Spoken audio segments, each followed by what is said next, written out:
Hi everybody, hope you're well. This video is requested by PeaceHorseKeeper. In this video I am going to be talking about the differences between doing rides with skillers compared to blups.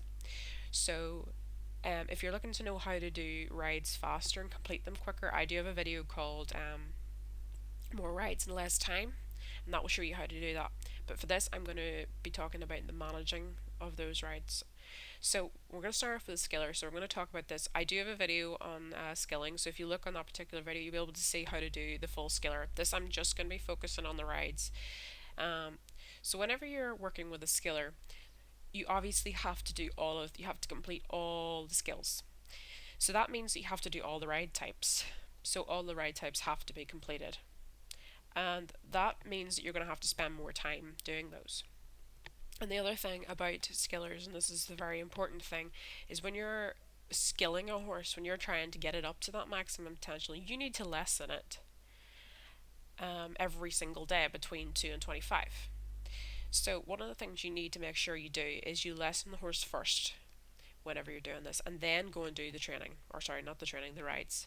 So whether you do half an hour and then do a little bit of training or competitions, many rides you do. I mean, if I was still skilling this horse, if this horse hadn't finished its forest rides or its mountain rides or its beach, I would lessen it to begin with. That would be the first thing I'd do when I wake it up.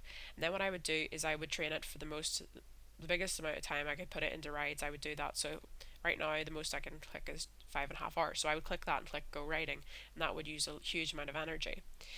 And I would do that until it was complete. Now you can see that these forest rides are complete because this one is finished. Then I would do the exact same thing with the mountain rides once I'd finished forest. So I'd make sure the forest were all done, then make sure all the mountain was done, and then I would do the same with beach. Now if you want to see more details on beach rides, I do have a video on beach rides. So it will show you exactly, because beach rides are a little bit different to forest and mountain. But the thing is, and you need to bear this in mind, it doesn't matter when you do rides. It doesn't matter if you do them before training or after competitions, or, you know, it doesn't matter where and when you do all these different ones. I tend to do the rides first because I like to get them out of the way and done and complete. But sometimes it's not practical to do them first, because sometimes if you do the rides first, then it's very difficult to go into low difficulty competitions because you've already raised the skills of your horse already. So sometimes it's better not to do the rides first and maybe do the lessons slash the missions first, and then do some of the training or the competitions first, and then come back and do the rides at the end. But the thing to keep in mind with the skiller is you need to make sure you're lessoning it every day, and you need to make sure that you do everything. So if we quickly have viewed the details, you can see that all the rides are done for all of the different areas there, and then all the beach rides are done also, so you can see it's 100%. So with a skiller, you need to make sure everything gets done so you can max out those skills. But where you're doing the rides doesn't necessarily matter. The important thing is that they're complete whenever you get that horse to 25. That's the most important part. So that is basically whenever you're skilling.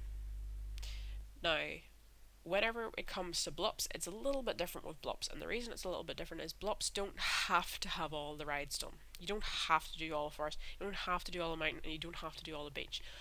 But you do have to do some of them, and you do have to do them until they're complete. And what I mean by this is, based on the genetic skills of your horses, so if you're looking at the genetics, and if you want to see more detail, go and look at my blup videos, because I have a series that's for this year and it's updated, and you can go into more detail with it. You need to identify what are your horse's top 3 genetic skills. So if we have a look here, we can say, okay, stamina is one of them, speed's another, and dressage. Or sorry, no, trot on this particular one is actually higher than speed. So for this particular horse, it's trot, stamina, and dressage. So if I have that in my head, so I know that stamina, dressage, and trot are the top 3 genetic skills on this particular horse. It's going to be difficult based on what you're looking on. What I'm going to then want to be aware of, okay, and I'm just going to scroll down here. Forest and mountain rides always stay the same. So forest always gives you dressage, gallop, and jump, and mountain rides always give you stamina, speed, and trot. So there's something you'll notice immediately here. Mountain gives us stamina for this particular horse, and it'll give us trot, but it doesn't give us dressage, so we're going to have to do forest as well. So what we would basically get from that is this horse needs to do forest rides until they're complete, and it needs to do mountain rides until that's complete as well. Now, I don't do lessons with blups. You can do lessons if you want. There's nothing wrong with doing lessons with blups. The reason I don't do lessons with blups is because that takes 30% energy away from the horse. And let's have a look. I could get an extra hour and a half of rides done without doing a lesson. So what I would tend to do is groom, then do the full 5 hours that I can get. Then I would stroke, drink, and give it a carrot, feed it, and then what I'll try and do is I'll try and do even more before it hits 20% energy. So I would repeat that until forest rides were done. And then I would move on to mountain after that for this particular horse. I wouldn't do beach rides because beach rides won't raise the blup value of this horse. They'll do nothing for it. So they're something I would ignore. I very, very, very, very rarely ever do beach rides with a blup. Sometimes I just do it because I've finished the horse is completely bolted and everything and I feel like doing it. But other than that, no. So the reason you want to be thinking differently about skillers and blups is skillers you need to have everything done perfect. It needs to have all those 6 skills maxed out. It needs to have all the rides done completely because it's going to perform better if everything is maxed out. Whereas with a blup, you're not so worried about the overall skills, you're more worried about the blup value and getting that complete. So you're going to want to focus the time and effort and save your resources. Because if you think about it, if you try and do every blup like a skiller, you're going to have less resources to do another blup. And if you are able to do more blups, you tend to raise your GP more. Whereas if you spend ages trying to do every blup like a skiller, you're going to find you'll only get a few done. Or maybe only one. So where you could have got 2 blups done if you just focused on getting those done. So those are some of the things to bear in mind. I'll just quickly go to one of the blups I finished last night just to sort of give you a rough idea. So let's click that. And I'll go to, I think it was this one. So you can see that this was a blup I did last night. And if we click on the genetics, you can see that stamina, speed, and gallop are the top 3 genetic skills. So those are the top 3 skills that we needed to bold in order to raise this horse's blup value.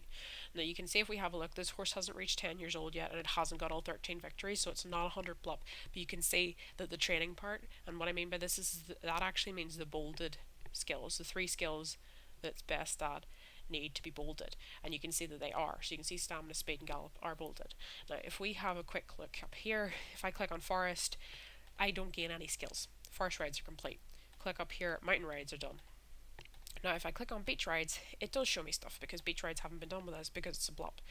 And if I click on view the details here, you can see that the rides were completed.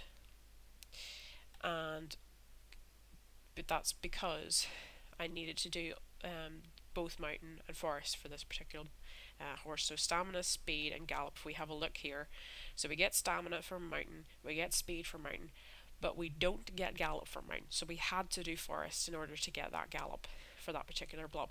So this is why it's different. So I tend to do more rides in one set session with a blup because I'm not doing the lesson. So not doing the lesson saves time.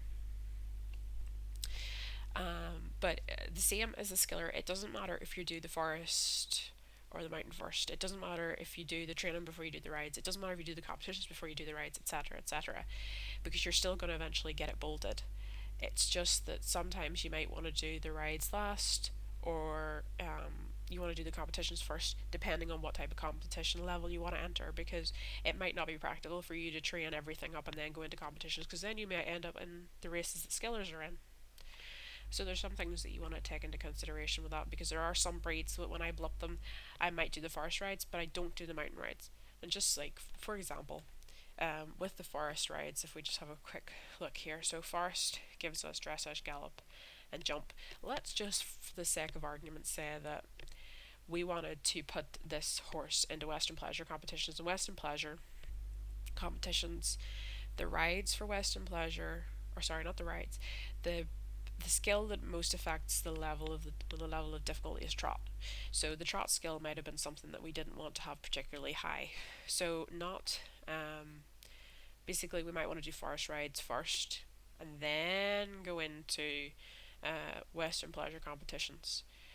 and then afterwards do mountain rides, because we'll have been able to enter the lower difficulty Western pleasure competitions because we didn't increase the trot skill doing mountain rides, if that makes sense. So those are some of the things to keep in mind. And if you have any other questions about this, just leave them in the comments, and or even message me on Horse, and I'll try and get back to you. I know that's kind of a lot of stuff to take in. It's something you have to practice, you have to mess about with, try it out, fail at it, try again, and eventually you get there. It's about trial and error, a lot of this. So anyway, thank you to PeaceHorseKeeper for requesting the video, and I hope you have a lovely day. Bye guys.